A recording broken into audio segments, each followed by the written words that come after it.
Hello Joynal বাবা, তুই একটা ভিডিও দেখ। আমি আবু জাহেলের বাড়ির সামনে, নবীজি বাড়ির সামনে দুই পাকায় মারে আসি, 2 দিন ধরে খাই নাই, গোসল নাই, আমি তাপ করে খালি বসে আছি, সাফমারাও যেতে পারি নাই। আমার এই ভিডিওটা দেখিয়া আমার এখান থেকে নিয়ে যাও বাবা। ও লিজু, তো আমার ভিডিওটা দেখ। আমি তোর আশায় বসে আছি, মনে বড় আশা ছিল একসাথে তাওয়াব করবো, একসাথে নবীর রজে যাবো, কিছুই হইতেছে না। আমি নবীজির বাড়ির সামনে নবীজির বাড়ি ওরা চিনে না। আমি তো ভিডিওতে আমি আবু জাহেলের বাড়ির সামনে পিছনে নবীজির বাড়ি, দেখছি। হ্যালো, আসসালামু আলাইকুম। কেউ যদি ভিডিওটা দেখেন, আপনাদের বাড়ি কোন জায়গায় বলছেন?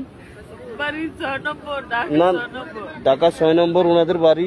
ওই সাইডে যদি কেউ ভিডিওটা দেখেন, একটু ভিডিওটা শেয়ার দিয়েন। আর যদি ওনাকে চিনেন, ওনার লোক কারা, ওনাদেরকে একটু ফোন দিয়ে জানায়েন। উনি হারাই গেছে বলে গত 2 দিন আগে কাবাতে তাওয়াব করতে আসে। এখন ওনার কাছে হোটেলের কার্ডও নাই, ফোনও নেই, উনি হোটেলের নামও বলতে পারে না। ওনাকে যে কোনোভাবে সহযোগিতা করে হোটেলে পৌঁছাবো, এটা পারতেছি না।